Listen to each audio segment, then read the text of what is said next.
I'm Ryan from ExtremeTerrain.com, and today we have a two-door JK that obviously already had a few mods on it when we got our hands on it. We took it to the next level with the next round of modifications to make this thing even more trail ready. So let me walk you through what we did.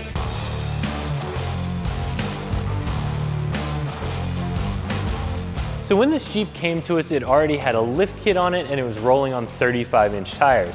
This is actually a rock crawler lift kit, including control arms. It has Bilstein shocks, so the suspension is really well set up to handle the trails.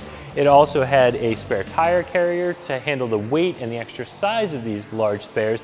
And as you can see on the front, it has some LED lighting, so it's ready for driving down those dark back roads, but especially for doing some night wheeling. What was really limiting this Jeep from a form and function perspective were the factory front and rear bumpers. So that's where we jumped in.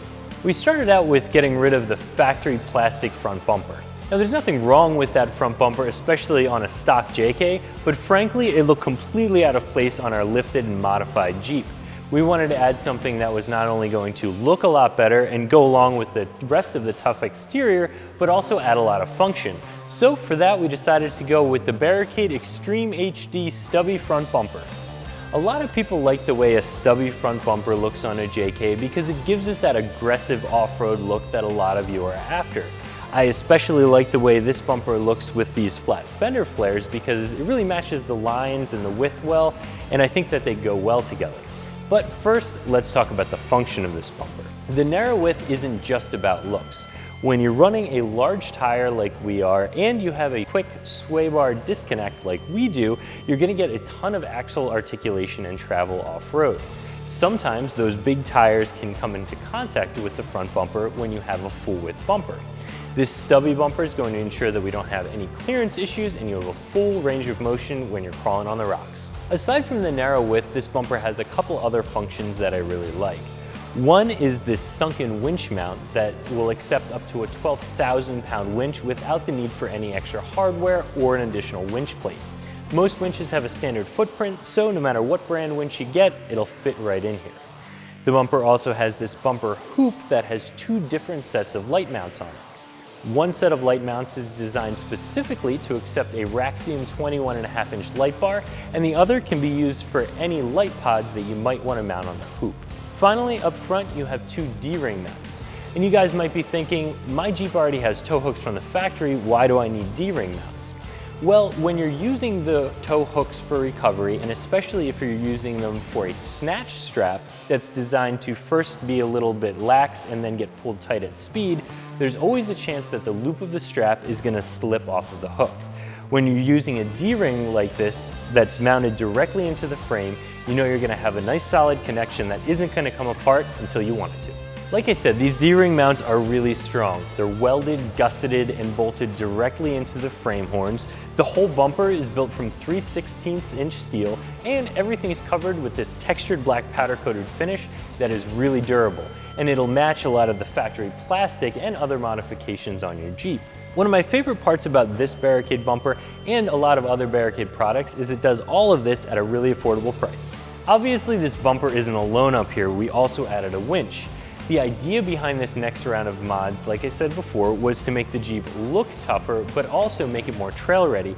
And part of that is being ready to recover yourself or a friend when you're playing on the trails. Whether you like to go in the mud or you like to rock crawl, having a winch is great insurance.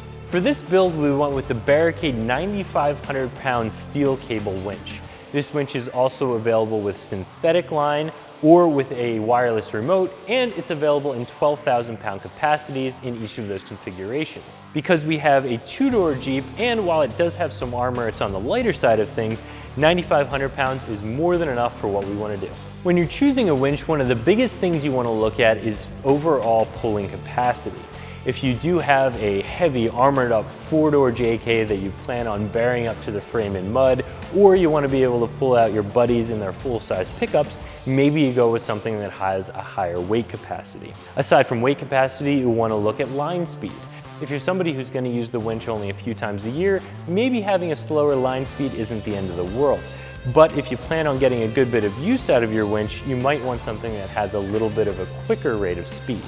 The Barricade winches do come in at a little bit of a lower price point, but I think that they're okay for what most of you are gonna be using them for. If you are somebody who's out on the trail every weekend doing a lot of really long, hard pulls, maybe you wanna spend a little bit more money on a winch with some additional features. No matter what winch you decide to go with, the installation is pretty easy and it's pretty much the same for all of them. They've more or less standardized the footprint of the winch and the winch plates and winch-ready bumpers like this one is, so everything will bolt up nice and easy. Once you have the winch bolted to the bumper, all you need to do is pick up a positive and negative at the battery and you're good to go. If you're installing your bumper and your winch at the same time, it is helpful to attach them together and then install them as one package onto the bumper, because it can be a little bit difficult to get to some of the bolts on the bottom of the winch once the bumper is installed. The last decision to make when purchasing a winch is what type of cable to go with. This obviously is a steel cable with a roller fair lead. And there are some benefits to steel. It's less expensive than synthetic, it's abrasion resistant, it doesn't require quite as much maintenance.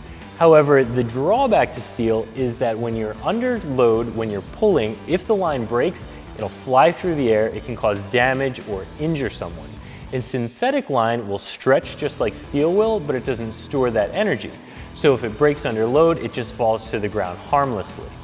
However, on the flip side of that, synthetic is more expensive, it's not as abrasion resistant, and it does require some more maintenance. So ultimately, the type of line that you run on your Jeep is up to you and how you're going to use your Wrangler. So that's it for the front. Let's flip this thing around and I'll show you what we did out back.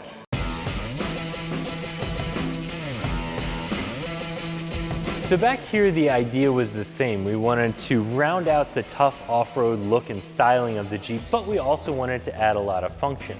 So we decided to go with the Barricade Trail Force HD rear bumper without the tire carrier, because the tire was already taken care of on this Jeep.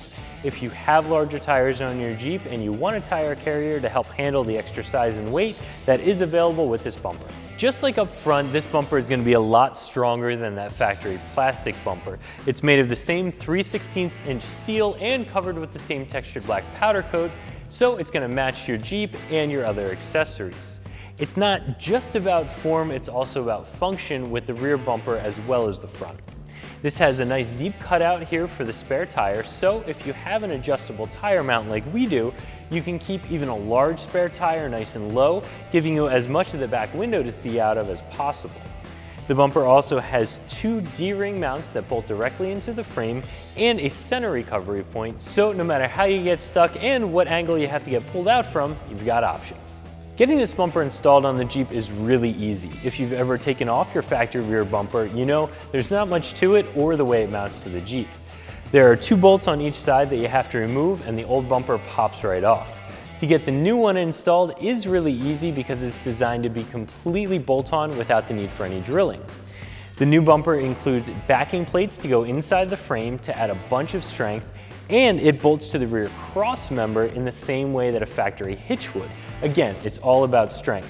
You can use this bumper for recovery over and over again and not have to worry about causing damage. Like I said before, the idea behind this next round of mods was not just to add form to the Jeep by rounding out the aggressive off-road looks, but also to add a lot of function, and I think we did that. In both the front and rear, we have new recovery points. Up front, we have additional light mounts and that winch mount. The winch that we mounted will ensure that we can get ourselves or our friends out of any tough spots on the trail. Now, like with most Jeep builds, this one isn't finished and it probably never will be.